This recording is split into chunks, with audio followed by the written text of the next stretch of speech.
Sidang Belawang, cerita dari Provinsi Lampung. Tersebutlah seorang pemuda yang bernama Sidang Belawang, yang suatu hari menemukan sebuah selendang yang berwarna biru di sebuah sungai. Kisah tentang Sidang Belawang ini merupakan cerita rakyat yang berasal dari Provinsi Lampung. Cerita rakyat secara turun-temurun oleh masyarakat di Provinsi Lampung. Alkisah, ada seorang raja yang memiliki 5 orang istri, dan hanya istri kelima yang memiliki anak dan diberi nama Sidang Belawang. Hal itu tentu saja membuat istri-istri lainnya menjadi dengki. Dengan berbagai tipu muslihat, istri kelima raja dan bayinya berhasil diasingkan jauh dari istana. Hanya dengan bayinya yang masih kecil, istri yang dibuang itu pun menempati sebuah gubuk di kampung kecil dekat hutan. Tidak terasa waktu terus berlalu. Bayi Sidang Belawang pun sudah tumbuh menjadi pemuda yang gagah. Setiap hari, dia pergi ke sungai memancing ikan untuk lauk pauk. Sayangnya, usia ibu Sidang Belawang yang semakin lanjut membuatnya jatuh sakit dan akhirnya wafat. Sidang Belawang pun sedih tidak terkira ditinggal ibunya. Sepeninggal ibunya, Sidang Belawang seperti kehilangan semangat hidup. Setiap hari dia masih pergi ke sungai, tetapi untuk sekedar duduk melamun dan bukan menangkap ikan. Ketika sedang melamun, Sidang Belawang tiba-tiba melihat sebuah benda aneh yang hanyut.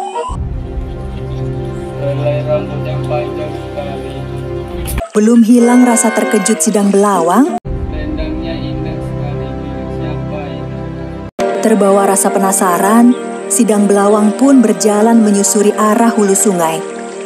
Rasa terkejutnya semakin bertambah ketika melihat 7 bidadari.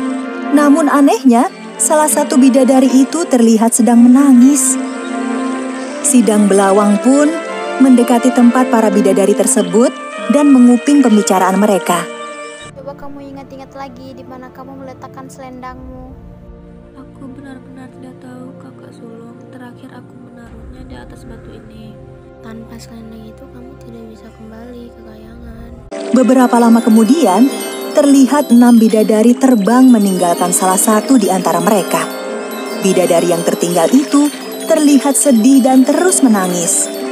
Melihat bidadari bungsu itu sendirian, maka Sidang Belawang pun mendekatinya. Sidang Belawang pun membawa bidadari bungsu ke rumahnya. Dari bungsu tidak memiliki pilihan lain selain memenuhi permintaan Sidang Belawang. Tetua kampung pun menikahkan mereka dengan hanya disaksikan oleh beberapa penduduk kampung. Setahun kemudian, Sidang Belawang dan bidadari bungsu memiliki seorang bayi laki-laki. Namun, Sidang Belawang merasakan suatu keanehan selama menikah dengan bidadari bungsu itu. Lumbung padinya selalu penuh, seperti tidak pernah diambil berasnya. Padahal setiap hari bidadari bungsu itu selalu menanak nasi. Hingga suatu hari, Aku akan pergi ke kebun mencari tanaman untuk bumbu. Tolong jagalah api ini agar nasinya tidak hangus, dan ingat jangan membuka tutup periuk nasinya. meskipun mengiyakan permintaan istrinya, namun Sidang Belawang tetap tidak bisa mengingkari rasa penasarannya. Dia pun membuka tutup periuk nasi itu. Alangkah terkejutnya dia melihat ada sebutir beras di dalam periuk.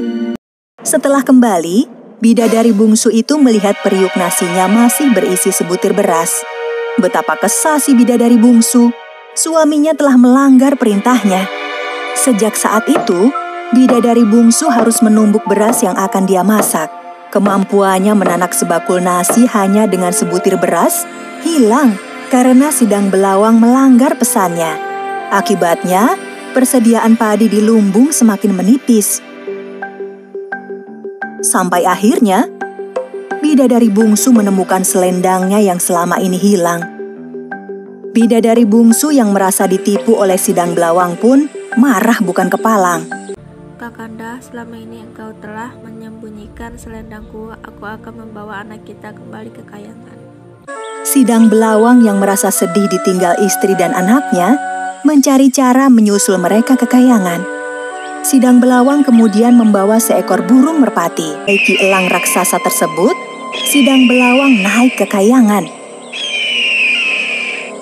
ketika melewati lautan api, tiba-tiba rambut yang mengikat tubuh Sidang Belawang terbakar dan putus. Sidang Belawang pun jatuh ke dalam lautan api. Elang raksasa itu pun segera menemui tetua kampung untuk meminta bantuan. Sekejap kemudian, Sidang Belawang hidup lagi dan berada di kayangan. Di hadapannya berdiri 7 bidadari.